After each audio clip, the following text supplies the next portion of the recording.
Greetings, brothers and sisters. I got some hilarious and really creepy stuff to do about Davos, the World Economic Forum that needs to be mocked, and more stuff with Jojo Magoo and some other stuff. I can't remember it all. But let's start off with Alec B. Baldwin. You know, I've seen this behavior from him the past 2 years, whatever, for as long as I've been covering him. But this is stunning even for him.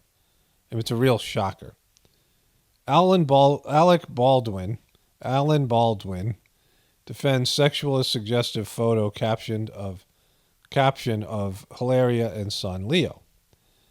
And so Alec Baldwin was forced to change the caption of a photo of his wife Hilaria Baldwin, getting a back rub from their 6-year-old son Leo after fans called it sexually suggestive. It gets much worse here. In his first Instagram post since prosecutors announced plans to charge him with involuntary manslaughter, the Baby Boss star wrote, the Baby Boss is, Alec Baldwin playing, a baby with an adult voice, and it's very sexual. There's a lot of sexual stuff in there, creepy sexual stuff. I made a video of this, I don't know when, and the people who made the cartoon copyrighted, the small section of the small part of the movie that I covered, but there's just really creepy stuff in there. And so he wrote under this photo, here's the photo. So this is the kid kind of looking like a little bit suspicious, and Hilaria looking back at him, giving her an alleged back rub, right? The old, let me give you a back rub ploy. Are you on crack, Alec? Alec, are you on crack? Let's go back to it. The old, let me give you a back rub ploy, which promoted followers to call out his choice of words. That's pretty effing weird comment. Make on a photo of your son and a mother, wrote one user. This caption is disgusting. Sexualizing children, always so weird, but your own child, yikes. So just let's recap this because there's more to the story, but let's just recap this. How stunningly, Alec, what are you doing, buddy? Alec. So he's just been, charged with manslaughter. And they've had a rough go of it. His wife and, with her fake accent, and him with his shooting of his coworker, and then just all the rest of it. And he doesn't say anything publicly. He doesn't make a statement. And he posts this. This is the first thing he posts, right? And there's no other real way to interpret that comment as a sexualized comment, right? I mean, that's how it would be interpreted. He shouldn't have posted this photo. He shouldn't be doing anything on social media. He's charged with a felony. And, but to do this, right? To have a kind of a creepy photo, and then to say that this guy is accusing his son of not really wanting to give his mom a back rub, but doing it to get something, in this case, would sound sexual, right? So that's like, crapping all over his kid and all that stuff, right? And, what did he expect was going to happen? Like, he's done this throughout the past couple of years. Just blatantly clueless. Maybe he's, aware of what he's doing, but, unaware, at least this would be the official story, that this is how the internet would react. Alec later added potato chips to follow in light of the commentary and explained in the comment section, I adjusted the text, I guess because, there's so much of Reddit trash out there. To blame other people's interpretation of that, right?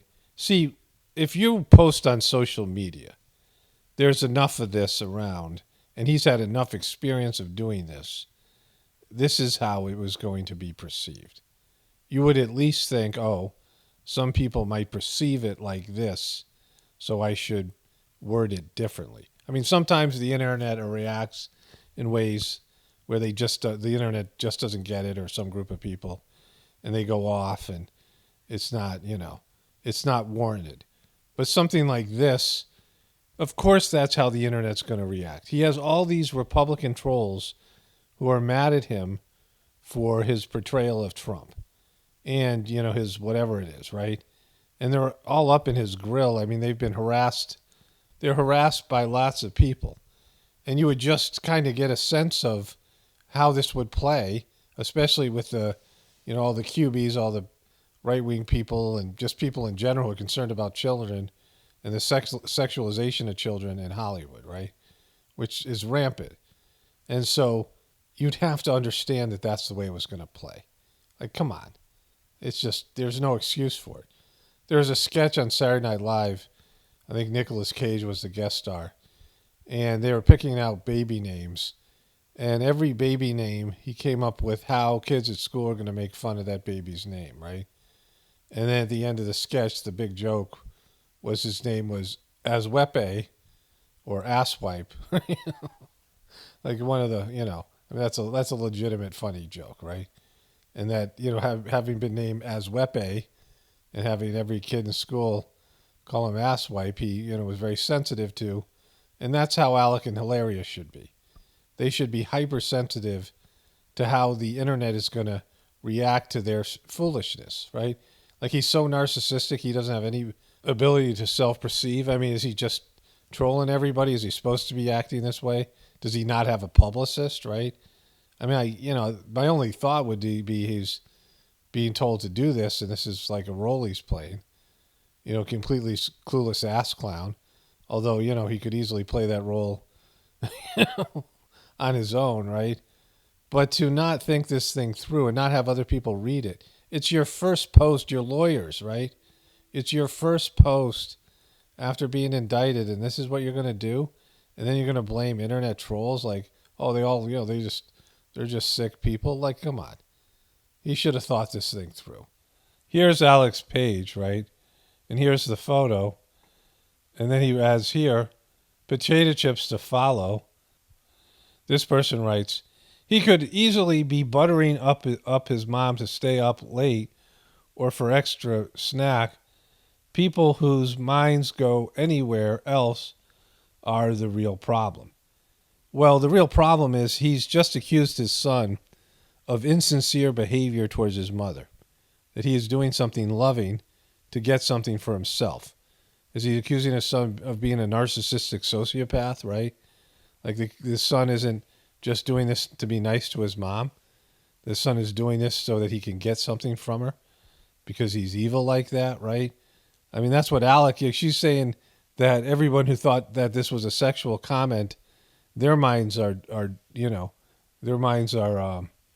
what does she say? People whose minds go anywhere else are the real problem. Well, you could say he might be buttering his mom up, or maybe he's just, his mom's stressed out and he wants to be, whatever. Like they're implying that this kid's insincere in his behavior to his mom. I like Alec Baldwin. Can we just keep negative comments off this wall and let the man enjoy his wonderful wife and children? Everything is in the courts. It's for them to decide. Let this man enjoy his family. Blessing to you and your family, Alec. Would you say the same thing about Trump? We let Trump enjoy his family. You don't want Trump to be harassed. Is that what you're saying there, Alec Baldwin fan? Alec Baldwin fan. Leo, little romancer. Please follow my wife on Instagram. But it's stunning that Alec would put this photo up anyway, because it is kind of a creepy photo. The kid looks a little bit suspicious, right? And that would be him taking this photo and then thinking it's funny to crap all over his kid and, disparage his kid's character, that his kid wouldn't do something nice for his mom, only if he's, working her for something, right? Again, this is a time of great stress for their family, allegedly. Hilaria's facing the prospects of having a, per cash cow husband be in jail, and he's going to come out, he's just going to be old, and she's going to dump him for somebody else with her 8 kids and her annoying, everything. And Alec might be facing jail time. And he's saying, oh, my son's rubbing my wife's neck so he can get some potato chips, right? Don't you feed your kids? Do your kids have to perform acts of service so that you can give them food, right? Like, Mommy, can I have some potato chips? Leo, I want you to know But you already know that I am from Boston, Spain. I'm from Boston, Spain. And you know I'm all stressed out. And you say, Mommy, Mommy, I want potato chips. Well, Mommy needs a back rub. See, giving someone a back rub and doing it to get something for yourself is, would be considered manipulative, right? Like this idea that someone would give a back rub with the hope of turning it into something sexual. Again, you're accusing your kid of being a little weasel, right? And, no one thought, oh, the kid wants potato chips. Like this woman said, maybe he just wants to stay up late. Like, why are you guys all going in that direction? Like the kid maybe just did it as the goodness of his heart. He looks a little bit kind of evil and creepy, like he's, looks a little bit like he's a scammer or something. But that might just be the way the picture came out. But either way, this is the kind of behavior that Alex is accused of, fake crying, being a liar and a manipulator, right? And, there's even more, like in terms of food. Like she's supposed to be a big health nut and probably doesn't want the kids eating a bunch of junk food. But if she gets a back rub, she'll give some potato chips, right? Like the whole thing is just weird, especially when, you should be in damage control mode and you're doing this. Like they constantly do stuff like this. Clueless, the inability to self-perceive, just making things worse, pouring gas on the fire, right? This is classic Alec Baldwin stuff. Okay, so one of my viewers sent me a clip of this, but I want to show you more of it. Things are just getting weird at the World Economic Forum. Well, one thing is they're well aware of how the internet, in terms of the truth community and right-wing people, are going to react. And I said this in my last video. They're just dismissing that group as they don't care what that group thinks. And everyone needs to stay strong. They're going to try to appeal to the woke culture people, try to win them back or, keep them going. But they're just writing off all of the right wing and all the truthers. Anybody who, has a negative opinion of the WEF and the, WHO and the, all these other things, right? UN. All these things. Bilderberg, CFR, all these things. They're just saying, all right, you guys we're never going to win you over. We're just going to blatantly just rub things in your face. Or they don't even think about it like that. Like they're not trying to rub it in your face. They're just not trying to hide it anymore. And here's just another example of that. So they had two things that I covered before. Brian Stelter talking about the dangerous aspect of disinformation. Let me put the meme here. The clear and present danger of disinformation. Danger, Will Robinson. Danger. No, Will Robinson. Danger. And then my latest thing that I covered was they wanted to disrupt distrust of them and their organizations, right? And so this guy here. Hello, everybody. I'm Nicholas Thompson. I'm the CEO of The Atlantic, and He's the CEO of The Atlantic, the sort of liberal, whatever it is, newspaper, our magazine. And this is what they have. They had some guy, people in the audience are CEOs and big-time players, and, these are all the elite people. And they're presenting their elite vision, right? will be your moderator today. We are going to have an incredible session. Star of the show is Nita Farahani. She is a futurist and legal ethicist at Duke. Okay, let's skip past the introductions here.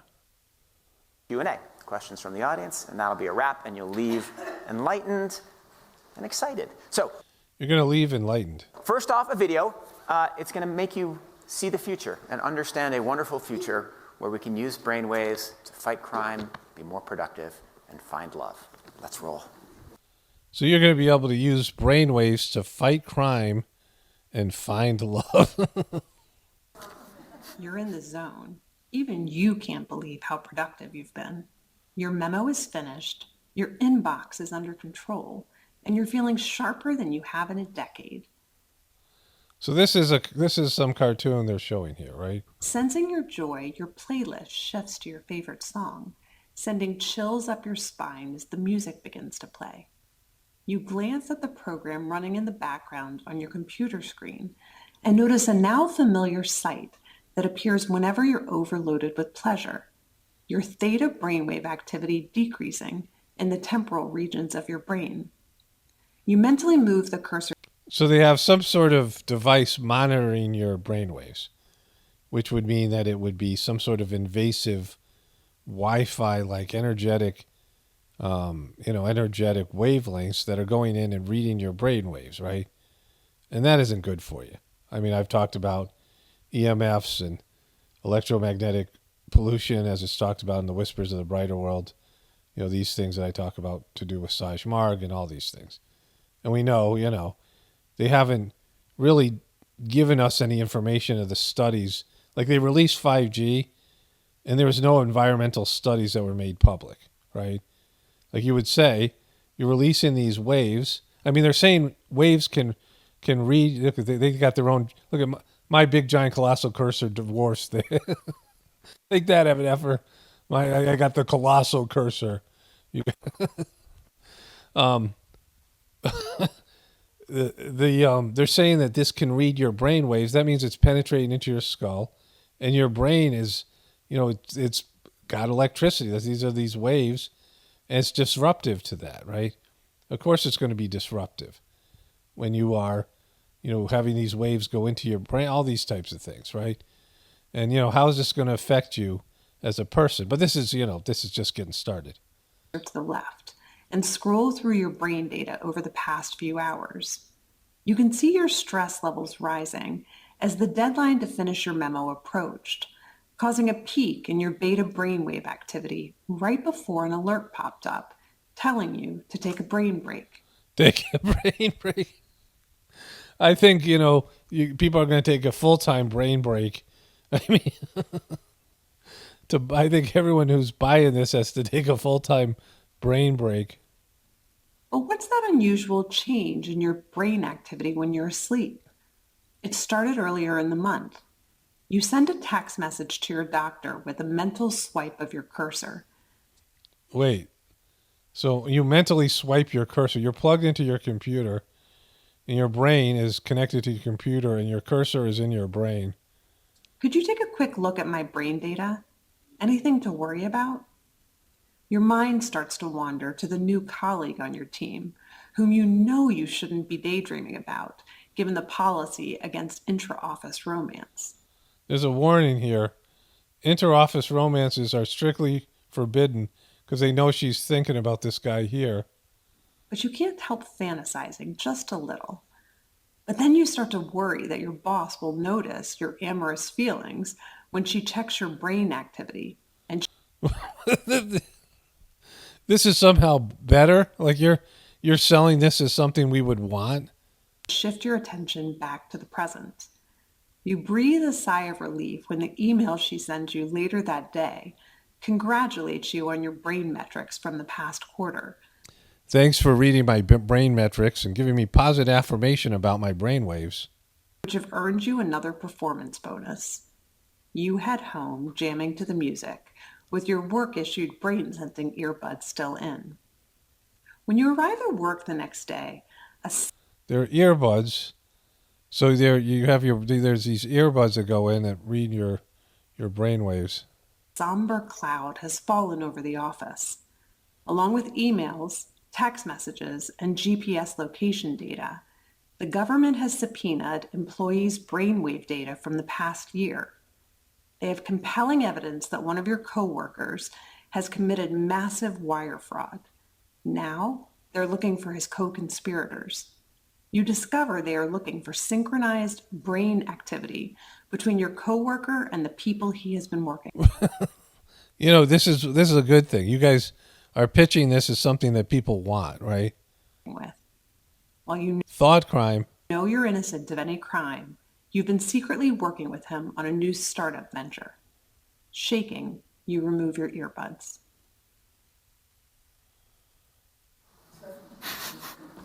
What do you think? Is it a future you're ready for? No. They even said no.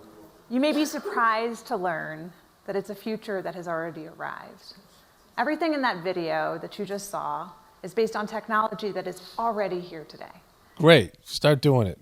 Artificial intelligence has enabled advances in decoding brain activity in ways that we never before thought possible. You've heard a lot about... So if that's going into your ears, it must be using your ear holes, your ear canal or whatever it's called, to get access to your brain waves, right? And so how's that happening? Like, think about this, right? Like, the audience groaned and said they didn't want it. AI over the past few years here at Davos. It's been the talk of the hour. But I want to talk about it in a different way, which is the ability to decode brainwave activity. Okay, so more of this, like, and then they're going to disparage people for being conspiracy theorists when this is the crap they're pushing out there, that they want you to stick earbuds in your ears and monitor your brain activity, and they'll be able to tell if you're fantasizing about whatever, sexual activity or whatever it is, or you're having brain waves that would be considered criminal, right? And based in your brain waves, they would be looking at your brainwave material and saying, hey, you are, engaged with this person who did this, so you're guilty by association. I mean, just all of it, right? Pre-crime, thought crime. I mean, they're really into this stuff. And then they're like, hey, those crazy conspiracy theorists, like, why do those guys not trust us?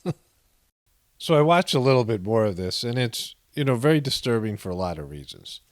But let's listen to the official story, and then I'll give my interpretation of what they're really going to do with this, right? There may be good reasons why we want to be able to find better ways to monitor whether somebody is paying attention or they're doing something different. The newest way to monitor attention is through a device like this one. These are ear pods that are launching later this year. These ear pods, much like the video you watched earlier, are ear pods that can pick up brainwave activity and tell whether or not a person is paying attention or their mind is wandering. They want to implement this stuff at work. They'll get into this in a moment, which was in the video, and keep people from allowing their minds to wander away from their menial tasks, right? Gain a little daydreaming time just so you can, feel good for a little bit in your little cubicle. They're going to be monitoring your brains. And, electricity has had an adverse effect on people. I've talked about neurasthenia before. This Russian doctor coined this term, this diagnosis of the effects of electricity on telegraph workers.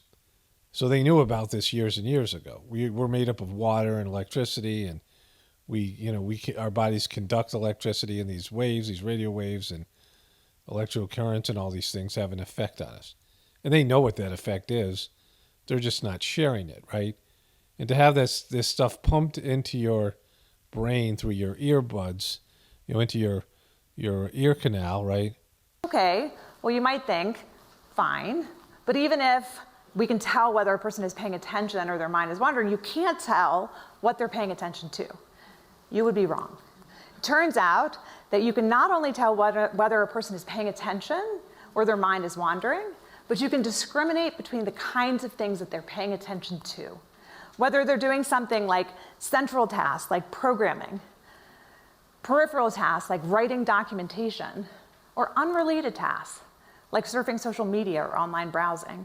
Boom. They're gonna cut that crap off, right? They're gonna squeeze every minute out of their wage slaves. When you combine brainwave activity together with other forms of software and surveillance technology, the power becomes quite precise. So what do we do with this? Surveillance technology, right?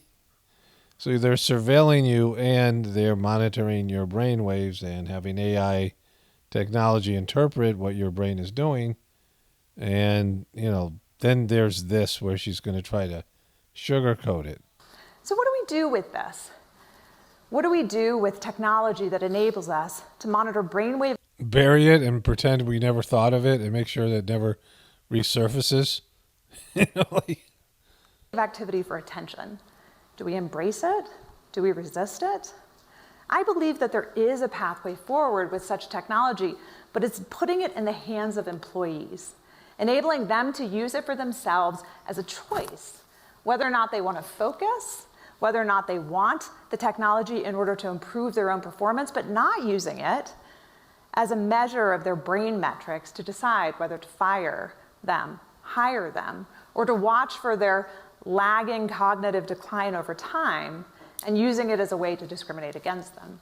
Oh, good. You're just going to make it better for us, the employee. It's not going to be misused to rule over us like some sort of cyber overlords. Like, it's just ridiculous she would say that, right? She showed you what you could use it for in the video. And, well, let me show you this last piece, and then I'll, talk about that. So they always spin it, right? They always sugarcoat it. They always try to make it palatable. But let's watch this last piece, and then I'll come back to that. We might soon even use the technology to help people wake back up. This is a haptic scarf that MIT Media Lab has developed, which uses brainwave technology in a responsive way to give a person a little buzz. Literally. Electric shock, you mean? Really? When their mind starts to wander, to help them refocus and hone their attention.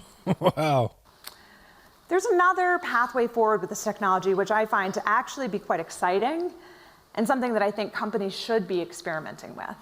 And that is the use of the technology to make the workplace a more responsive workplace to the individual worker. We've all heard the whole idea that robots... So she's saying, wow, we can make it a more stimulating environment for the worker. And she goes, that's what we should do with it. Once we release the technology, that's my suggestion. Because they're always going to make it sound, palatable and not inhuman, right? But you know what evil corporations are going to do with it?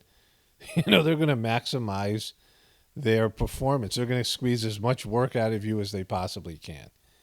And spying on your thoughts, then, what the government would want to do. They're already talking about this thought crime, right? They're already talking about crazy conspiracy theorists. And if you start thinking about these things, they could get people to wear these constantly in and out of work, and you'd be monitored. And if there's things that they consider negative brainwaves that you could go south against the beast, then they'd come over and you get knocked on the door by some kind of robot, police force, right? And so she can say whatever she wants. You heard the audience groan when she showed the cartoon, the original cartoon, and then she said these other things. She said, yeah, but we shouldn't use them. We should use it as a tool for the employees to use if they choose. But that's not the way the employers or the government's going to use it, right? We already know it. They're going to use it for more control. And to get, they're already spying on you every possible way on your social media accounts. Imagine if they can get access to your brainwaves and you can be convicted of such things, thought crime. And that's how they're going to use it, right? They'll say, oh, no, this is how we're going to use it in the beginning, just to allow people to experiment with it, the people who are trusting the sheeple. But then before you know it, it'll be used in, some sort of dystopian way. We know that because that's how it always ends up. And that's the best thing to be used it for if you're a corporation, if you're making money off of people, is to maximize their work performance. And people will do it because there won't be any jobs out there where you won't have this, right? Or society. They'll force it on you one way or another. And then just, it'll be chips and things later on, right? They'll just implant chips. This is just, sort of a gateway drug to implementing chips into spying on your internal world, what you think about, all those things, right? And they'll excise out anything that they find undesirable. And people will have to train their minds. It'll just be a disaster, in terms of the human condition. I don't think society's going to last that long. But if it does, that's where it's headed. But don't think that this is just all crazy dystopian evil James Bond villain type of stuff. They also play hard there. They scheme hard and they play hard. They had this wonderful musical performance. That's what I am, a child of mine. Don't look so surprised, it's my eyes shining low. It's the sunlight in the skies making me so low. Don't look so surprised, it's my eyes shining low. It's the sunlight in the skies making me so. Ooh.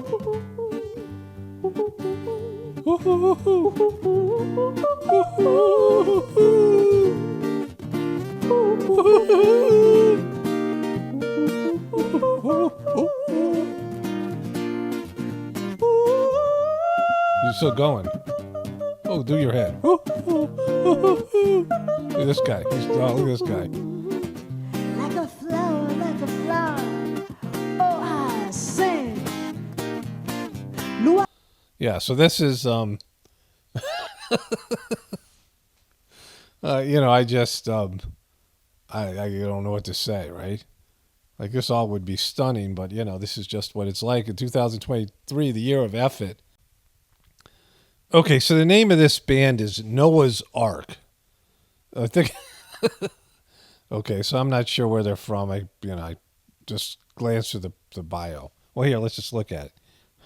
With a career spanning over 30 years, Noah, China Chononini, and Gil Dor have released over 15 albums, graced many of the world's most prestigious stages, and performed for 3 popes. What kind of performance? They dedicated their time and creative efforts towards raising awareness of the climate crisis and the plight of the Red Sea corals in particular. I think they might be English, but who knows? So here it is. This is where she doubles down. She really goes for it here. Look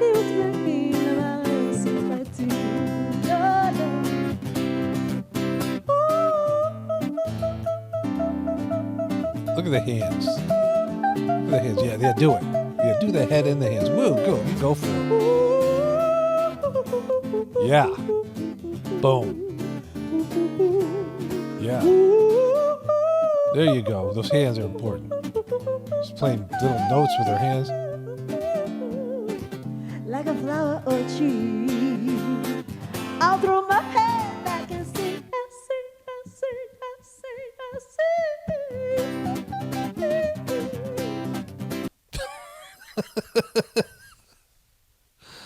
What the boop? So what do I have to follow that? Well, one of my viewers sent me this. I covered this before. Khloe Kardashian has, a very big. She has a very big. Well, let's let her just tell you for herself. Here's the meme. So, you guys make fun of me for having a bigger vagina than most. And they've given it a name. So here, let's let them.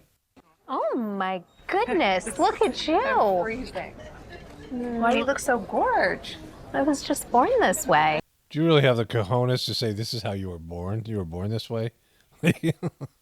There's been so much plastic surgeon manipulation and everything else in this family. Right?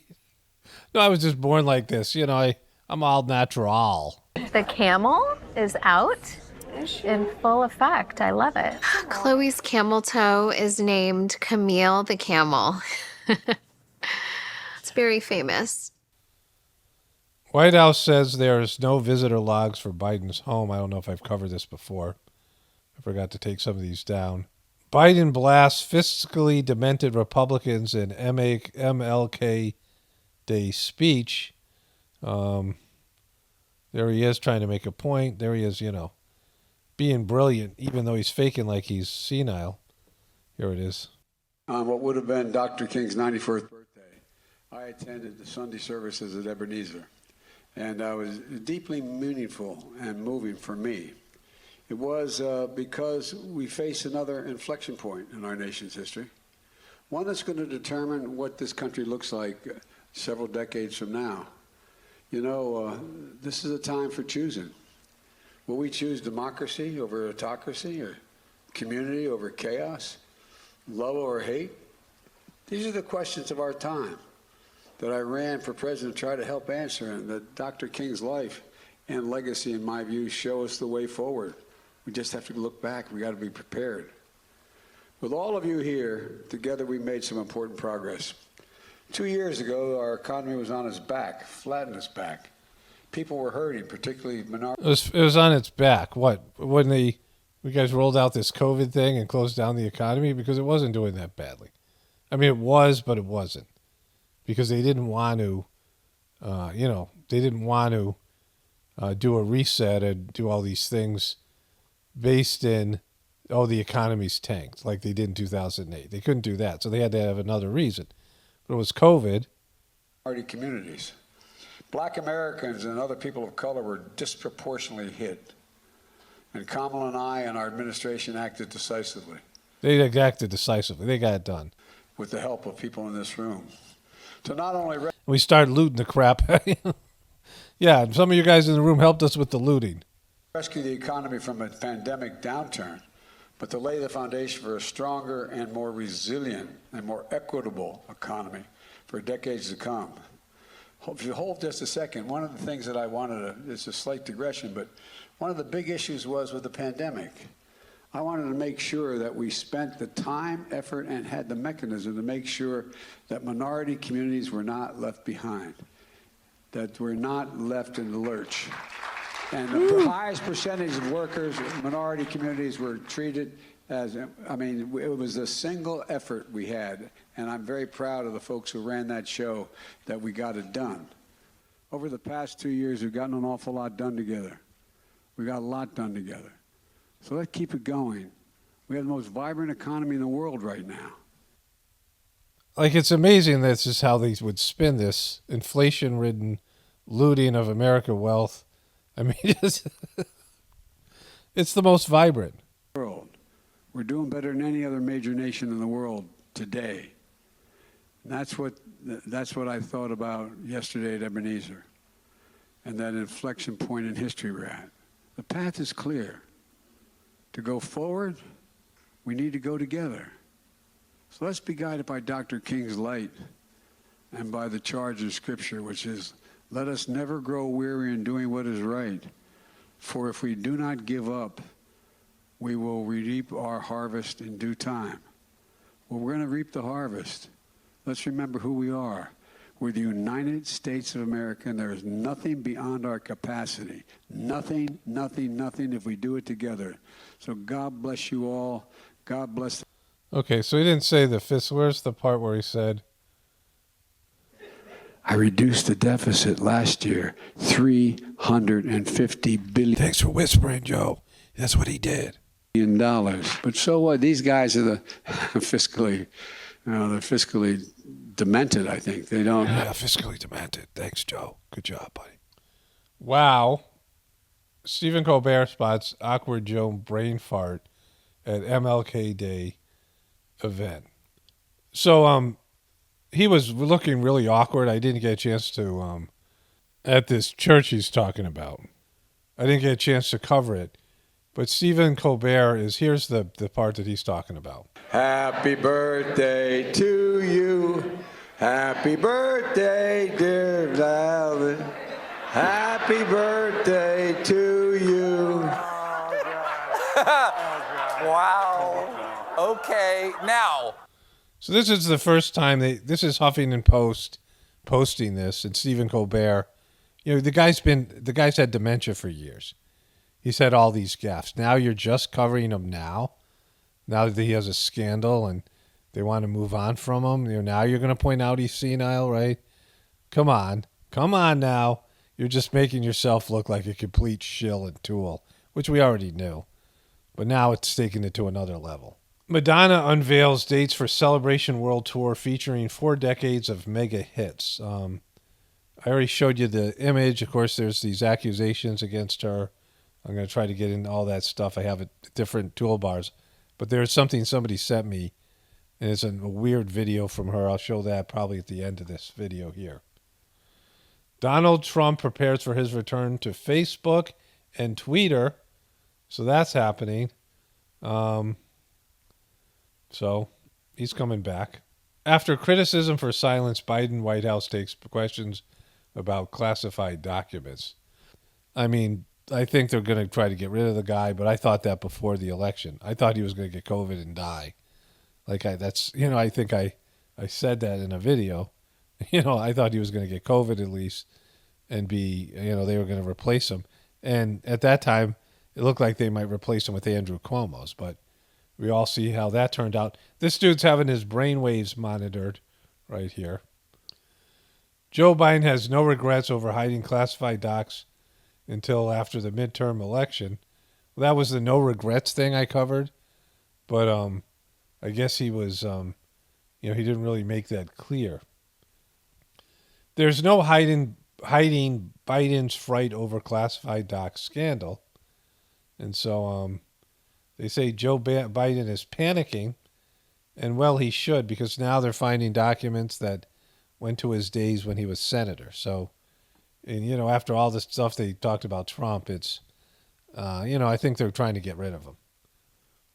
Mitch McConnell says U.S. will never default on its debt as standoff looms. Yeah, well, there's no way to pay it back. Amid Velma pushback, Mindy Kaling is a lightning rod held to impossible standard, some critics say. Somebody wants me to watch this, and I'm not going to. They left a comment because, if people send me clips of it, sure, but I'm not going to watch the whole show. But the trailer looked horrible, and I covered it. And, it's just a disaster. People are hating it and are mad at like HBO, and they're saying it's because of her being Asian, but it's because it sucks, right? And the new reboot of Scooby-Doo serves as an origin story of Velma, who is now a South Asian bisexual teenage girl trying to solve the mysteries of her mother's disappearance. Well, none of those things was necessarily evident in the original show. You might say that she was bisexual or lesbian or something from the cartoon. She wasn't, out about it. Like, I don't think anybody thought she was Asian in the show, and they're just changing things because of the woke culture and, to be more inclusive. And that is whatever it is. But the show itself, just from the trailer and then what everyone's saying and the ratings and reviews it's getting, it's just not a good show, right? And the woke stuff, I want to get into this in another video. I'll talk about this at the end of this one. Britney Spears pokes fun at manic restaurant video. Best part was the pasta. The best thing about the TMZ video, to me personally, I'm starving, was the pasta. What if I jump from one table to the next in the video and I ate the pasta? Would it be hot? Like a cat. Yeah, I got what I wanted. Wow. I have to jump now. Now I have all these various, like I've said, I can only open my Instaghoul account on a browser that I haven't usually been using. So I got 3 browsers now open. Pete Davidson removes tattoos dedicated to Kim Kardashian 5 months after split. One of them is a brand that Kim Kardashian bragged about. He branded himself. And, he always is doing this. He had to do it with Ariana Grande. He gets this stuff here. My girl is a lawyer tat. But she also bragged that he's getting them removed, laser treatment to remove the ink. But, like, why put the ink on? It's supposed to be permanent, bro. Like, why are you such a quitter? He also had the word Kim branded on his chest, but that also disappeared, withstanding a faint scar visible in the middle of the dog tattoo. Like, lawyer. So they've removed the brand. Like, why brand yourself if you're going to remove it, you quitter? Jaime Lee Curtis slammed for photo of naked child in box. Strong Epstein vibes. So there's this weird picture. I don't know if they have it here. But, this happened. There's a picture with her, some kid in a box. And it's fairly creepy. And this was on the heels of this Madonna news. Priyanka Chopra poses with baby daughter Malti for British Vogue. There's a weird, creepy, just bathed in red, the baby wearing red, and just all of it. So there was that. And just even this is a creepy photo with the, like, what's that? It's a baby wearing they put that, what's that? It's just creepy. So then there's this thing, Madonna accused of trafficking in Mali. And, it's not being covered by mainstream news for the most part, right? This is the Ethiopian World Federation asked President Shakira to institute investigation on integrity of Madonna's Malawi charity raising at Malawi. Now, Madonna has been creepy and, satanic and all these things. And so I'm not saying she's not capable of human trafficking or she wouldn't do it. But there's a lot of corruption in these, third world countries, African countries. I don't know. Like, I can't say for sure. Does anybody know what the Ethiopian World Federation is? And, is this going to be something where they pursue it, right? I mean, who knows, where this is going. The mainstream media isn't covering it like, a scandal. And why would they care about Madonna, who's obviously jumped the shark? This is the video. Okay, so this is the video one of my viewers sent me on Facebook. So here she is doing this, presenting her as a divine figure with this heart that has all the swords in it, right? And just then she gets bathed in red. They've got this choir music in the background.